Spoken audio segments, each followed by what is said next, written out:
today we have a special guest. It's Camilla Bøving Nielsen. She's the brand and marketing manager for a brand called Nupo, which is a weight loss powder brand. And it's actually a brand that's going to celebrate 40 years of business, which is unheard of. They went through a rough time and now they're back on track. And they have an 80% awareness, 76% awareness in Denmark, and 80% of the market share in Denmark, which is phenomenal. In this episode, we talk about how they want to expand into other countries and how they do that.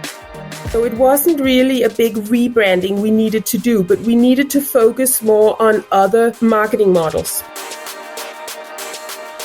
So everything has to be thought through in a digital way. Welcome to Memorable Marketing by Media Group, episode 11. Today we got a very special guest. We have Camilla Bøving Nielsen from Nupo. And Nupo is maybe you should talk more about what Nupo really is, but it's been around since 1981, which I was actually blown a little bit away by, because I remember my mom buying it a long time ago. That's right. Your mom and my mom both. But thank you. Nupo is actually celebrating its 40th anniversary this year. So we date back to 1981. And it was a leading obesity scientist, Dr. Flemming Kvede, who invented it. And then it took off. And Nupo, the name, incidentally means nutritional power. So that was the whole meaning of it. It went very well throughout the 80s and the 90s. It went down afterwards, and now it's up again. It's on the rise for less unfortunate reasons, we should say, because there's a lot of obese people in the world. Yes, unfortunately. So it helps in that regard. But he was a market leader, was a first mover back then in the 80s and then the 90s. But now there's a lot of different products on the market who's doing the same thing, or at least claiming to do the same thing. Yes, and yes, there is. I mean, we do. In Denmark, we definitely have the advantage of being the most well-known brand within this product category, both because of its long history, but also because most people at this time know our products. They know they work. But obviously, it's different in other markets outside Denmark, because that's where the competition is. In Denmark, we actually have over 80% of the market up to date. So that's easy for us. It's not here we need to brand ourselves. Okay. All right. So before we get into this, let's just get a little bit of sense of you. I'll just jump right into it, talking about Nupo. So I want to hear a little bit about you. So what did you do before you joined Nupo? Well, actually, I had my first professional steps goes all the way back to 96 in Los Angeles when I went to college. And afterwards, I worked as a PA for an architectural company. So it wasn't really until I returned to Denmark in 2002, I think it was, that I began my interest within marketing. I studied marketing. I became a market economist at a business college, and I took a bachelor degree in what was called international communication, marketing, and English. And therefrom, it's been all about communication for me. But I've had, my journey has centered more about visual communication and copywriting. And it's been really centered around the fashion business and interiors.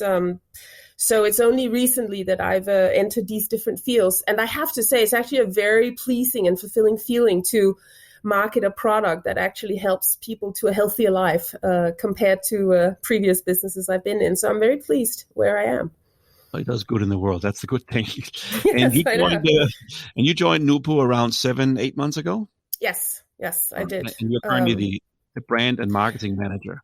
I am, yes. So let's talk about back in the 80s and 90s. It was a different time. There was no internet. There was no computers. There was no cell phones. I know it sounds crazy, but that was the time.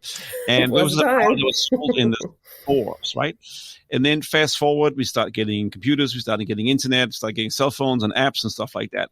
You said there was a period where Nupo was not around. Was that because of competition or didn't evolve with the market? No, it was something to do about how the company, the previous owners viewed their own products. They became more they became less focused on the core capability of what the products can actually do, which is help people lose weight. What happened was, my understanding of it was that before it got purchased by a company in 2017, the company had really gone down in market share in Denmark. I mean, it was outrageous. And the CEO, Peter Wedelheim, who is our current CEO, had also been the CEO from 2008 to 12, and they parted ways because they did not agree on the way forward. So when he was asked to come back in 2017, he had a very clear vision about it, and he's definitely turned everything around. I mean, we're doing amazingly, and it's all due to his vision. He's gathered a great team, and he turned the ship around to focus on what the products can do, because they'd simply lost track of what the products can do. It become more almost like a candy. And that's not what our products can do. They're amazing. They can actually help you lose weight. So he focused back on that, and that's gained our momentum back. So I definitely tip my hat to him. Well done. Yeah, definitely.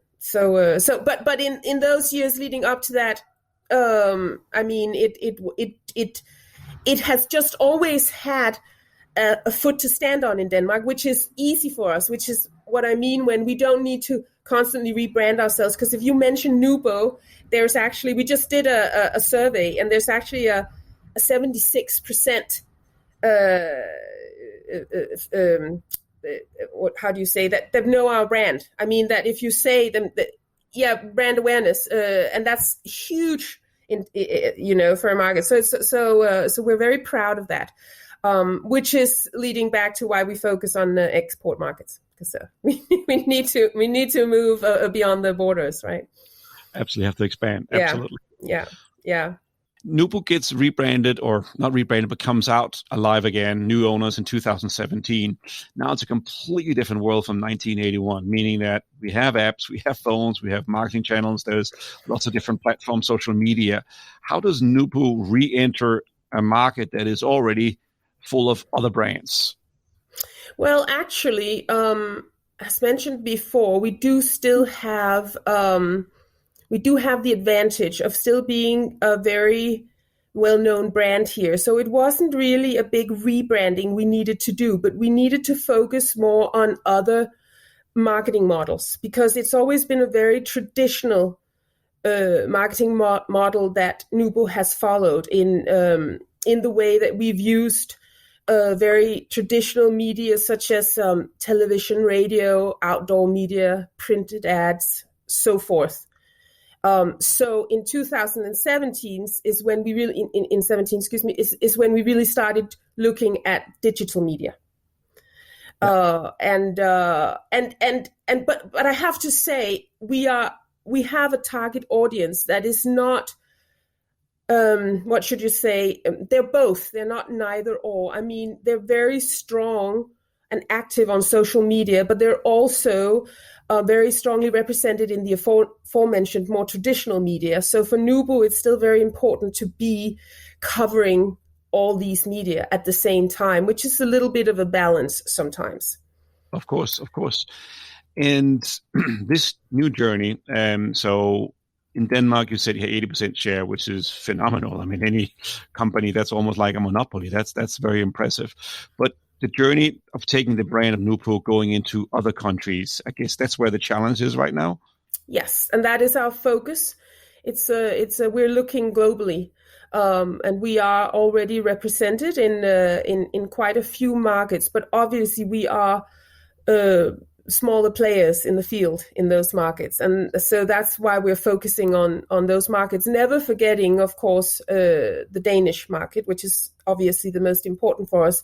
But our export markets are increasing as we speak.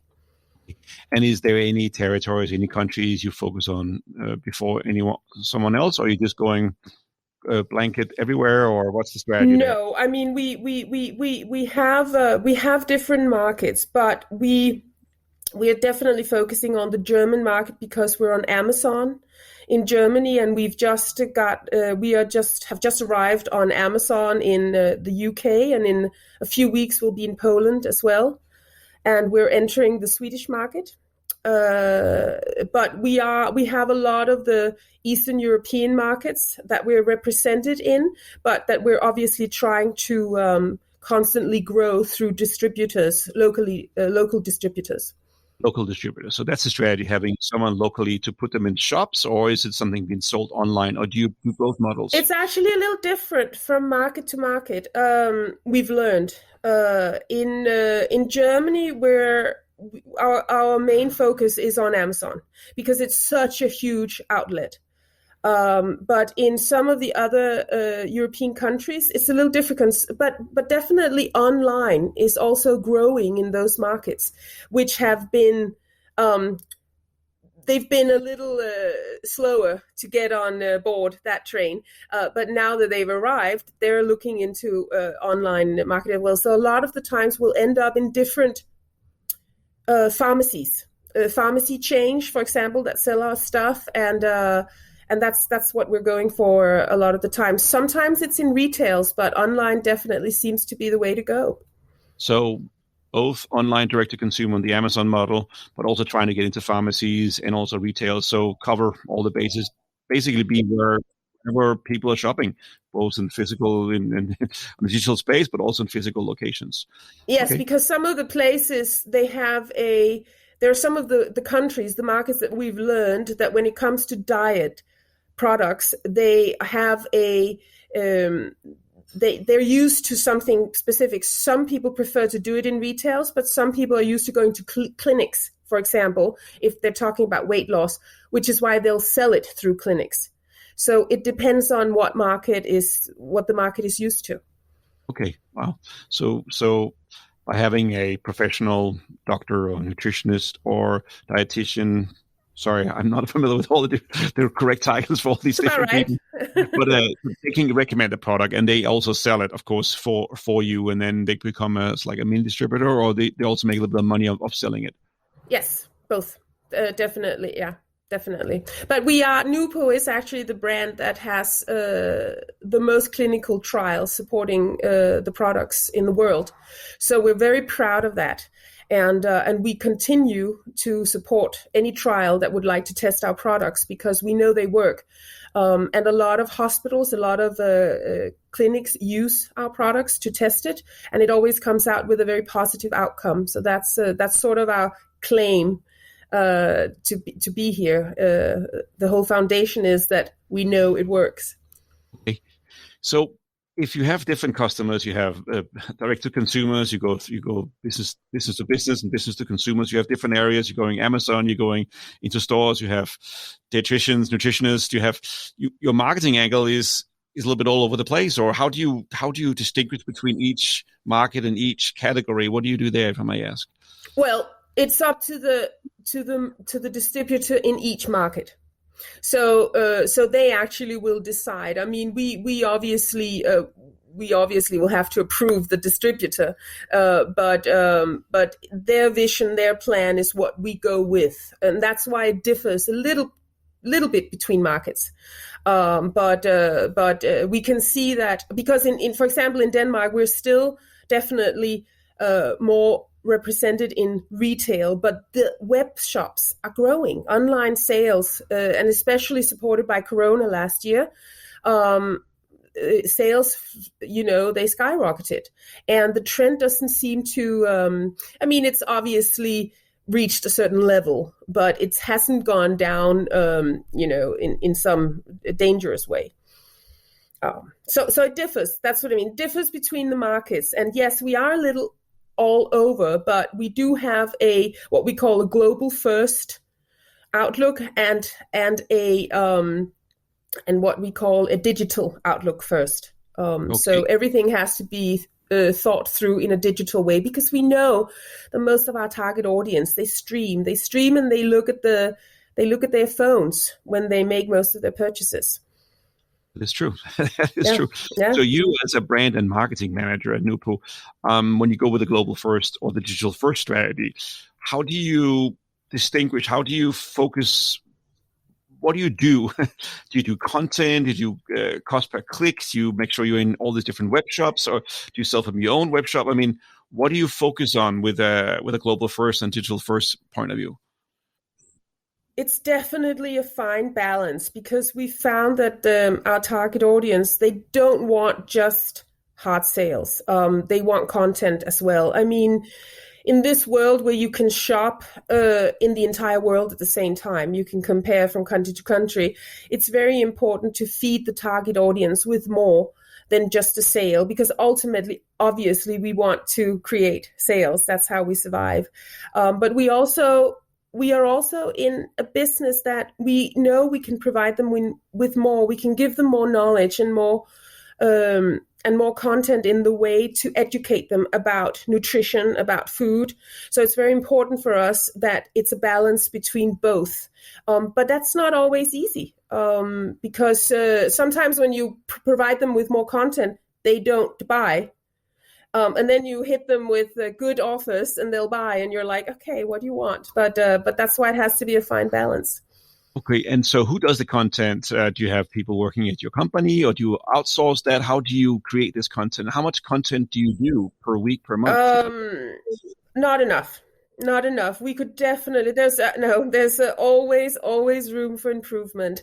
We're actually quite a small company compared to the market share that we hold. I mean, we're only 13 people, and then we have an external sales force of 7 people.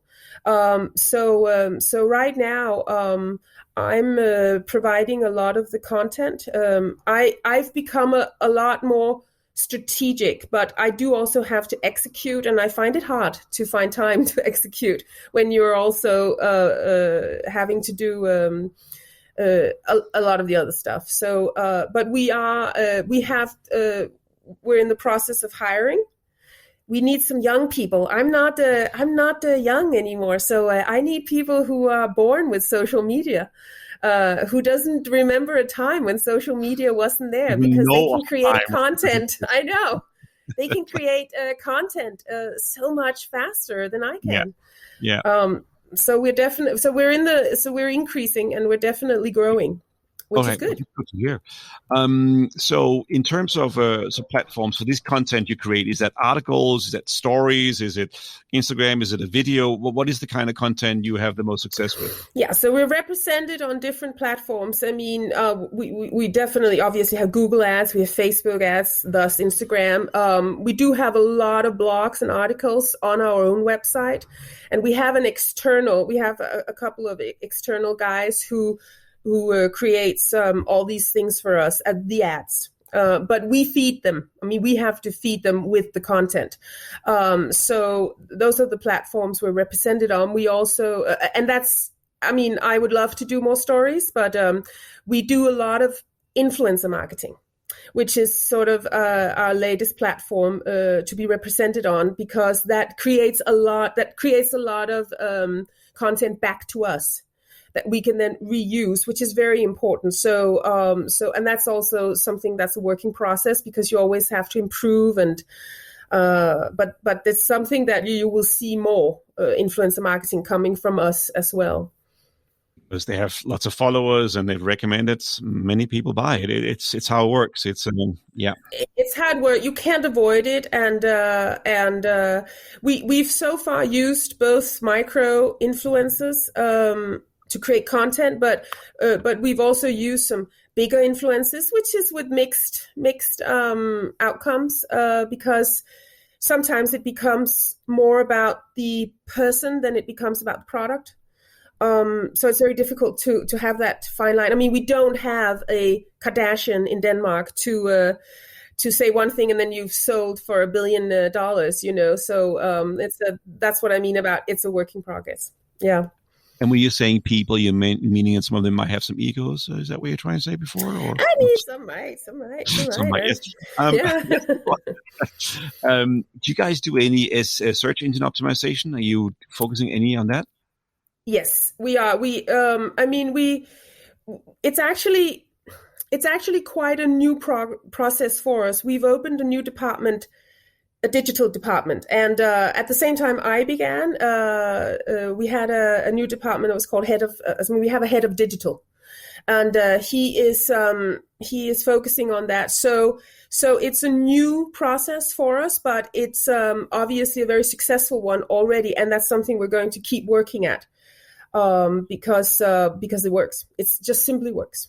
There's no searching for a weight loss pro. You need to be found when people are searching in Google. It's just yes, we do, and. We also have, I think you also said something about cost per clicks. And yes, we do. I mean, we're always working towards achieving a lower cost per click, but that I have to say is something I can say I have people to do for me, because that's not really my core competence. But we do definitely do a lot of stuff to try and improve our digital journey, but it is a working process, and we're always looking for new platforms. But we also have a product that is somewhat age sensitive, which means that our products are not illegal in any way, but we don't ethically, for example, use children in our advertising. So that means that when people come to me and ask if we want to do TikTok and so on, that's not our platform for us at this time, because of everything that has to do with the age. But new platforms are popping up all the time. So if something comes up that has any interest, then, we'll see what we can use. Our target audience is a little older. I mean, they're not that young. So we have to focus on that. Can you tell us more about your target audience, who they are? Our core target audience are women who are probably between 35 and 45. It's after having children, because it's also the age where women are most dissatisfied with their bodies.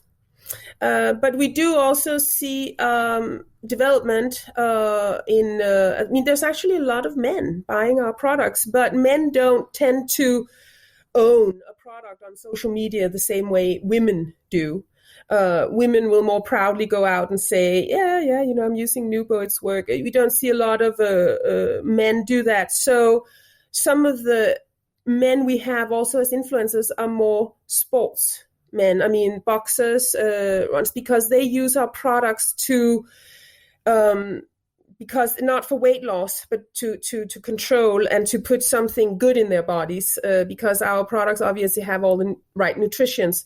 So it's a little different, but our core target audience is definitely women in that age. Yes.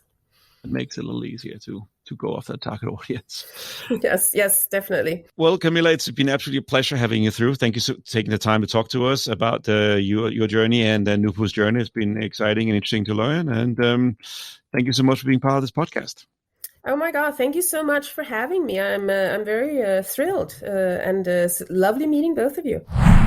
At the end of each episode of Memorable Marketing by Media Group, I invite our podcast producer, into the program, because C. Weber has been sitting in the background and listening and making sure we sound somewhat okay. Thanks for that, Zane. And in a totally non-creepy way. That also came out wrong. And Zane, I always get you to come in and talk a little bit about what you learned today. What did you think about today's topic? Today was really interesting, I think, because this company, Nupo, has a balance between digital and traditional markets, choosing the content that goes onto each of those different things. And they have to deal with the difference in culture from market to market. They're talking about the difference between the German market and the Swedish market, and how to get into the UK, and how you have to handle these different markets differently. I think that was really interesting. I think it was interesting because they had this multi-tiered approach where they had Amazon in Germany because it was just a massive market. Then they had distributors in other countries. And then those distributors would help get into pharmacies and retails, but also nutritionists and dietitists. I'm always saying it wrong. Sorry. These different people helping how to eat right. And they, recommending this brand. So there's that aspect. So there's retail, doctors, and you got the Amazon. So all these different models are working at the same time. And normally a business focuses on one or two models, but this was a multi approach, which was kind of interesting. Yeah, absolutely. And I think definitely the way that they were talking about, Camilla was talking about choosing the right content for the right medium. Yes. So, and how they steer away from TikTok because they don't want don't want kids in there. They don't want to focus on that younger audience. They know their audience, and they're looking forward to find that audience on each different medium, which is a very interesting conversation to have. Yeah, I like that. Also, I knew the brand because, as I mentioned before, my mom, when I was back in the 80s, she used it, and I just remember seeing it in the kitchen. And so it's a big brand in Denmark, and then how it went the wrong way, and now it's back to being what it is. I think that's also a phenomenal journey over a 40-year period, how a brand can go out of style and back in style, because 80%, 75%, 76% awareness, you said. Yeah, market awareness and is then huge. 80% of the market. I mean, that's almost a monopoly. That's a lot. 80%. So yeah, absolutely. It's a huge achievement, especially for something that did decline and had to come back. Yeah, impressive. All right. Well, thank you, Zane, as always, to get your 2 cents about today's podcast. Thank you. You're very welcome. And thank you for making it sound good.